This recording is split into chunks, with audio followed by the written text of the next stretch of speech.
Hi students, let's read most common complications caused by IV line. As we have discussed in the previous video about different kind of cannulas, IV cannulas and their flow rates and their usage as well.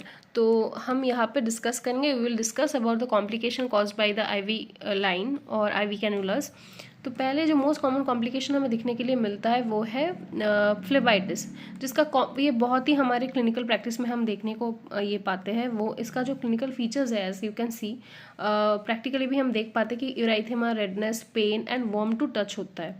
ठीक है, मतलब prolong किसी use की वजह से या फिर you place it wrong, तो इसके वजह से भी फ्लेबाइटिस हो सकता है. सो इसका मैनेजमेंट क्या होगा? मैनेजमेंट होगा resite the cannula and insert a new one. Okay, या फिर वहाँ पे you can also go for warm moist compression. Right, अभी आते हैं हम इन्फिल्ट्रेशन के, कि ये मतलब बहुत ज़्यादा कॉमन नहीं होता लेकिन हो सकता है.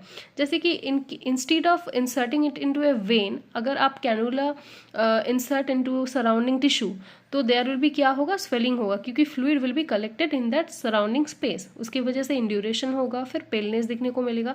अभी एक डिफ्रेंशिएट करो आप यहाँ पे मैंने जैसे फ्लेबाइटिस में आपने देखा कि वार्म टू टच होता है, लेकिन in case of infiltration you will find it cool to touch.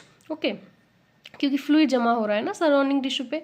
या फिर leakage from the IV line, क्योंकि आईवी लाइन में तो ये गया नहीं, it goes into the surrounding tissue, that is why. तो आईवी लाइन से लीकेज होगा, फ्लूइड सराउंडिंग टिश्यू में लीकेज होकर जमा होगा और स्लो इन्फ्यूशन हो जाएगा मेडिकेशन का, as it is not going into its right place. Okay, medication या आईवी फ्लूइड जो भी हो, इसका भी मैनेजमेंट होता है resite. Then come to another complication, that is extravasation. Extravasation भी बहुत कॉमन नहीं होता, लेकिन we should be very careful if it happens, क्योंकि it occurs due to vesicant drugs like high osmolar और hypertonic solutions और drugs.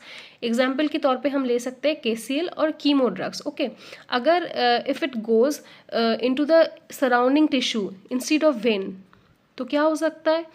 As it's high osmolar और hypertonic drug. So इसके लिए हमें क्या हो सकता है? पहले तो as a sign symptom we can see the burning sensation in the patients, then swelling can occur, then the induration, then comes gangrene, and it can even lead to necrosis. So it's very dangerous. So इसका management हम क्या कर सकते हैं? We will not reside the cannula और ये निकाल के we will put a new one. No, पहले हम क्या करेंगे? Aspirate maximum drug from the cannula पहले, then remove the IV line. अभी किसी चीज़ का, अब अगर कोई ड्रग ऐसा चला गया है जिसके लिए पेशेंट को टॉक्सिसिटी हो गया है, तो उसके लिए हम कोई एंटीडोट अगर डॉक्टर्स ऑर्डर होता है तो देंगे, लेकिन वो सेम लाइन से नहीं देंगे. We will do a new line from the other side, तब हम देंगे उस हाथ से. और फिर करते हैं हम साइट को मार्क करते हैं टू असेस के फर्दर इसका कोई इंड्यूरेशन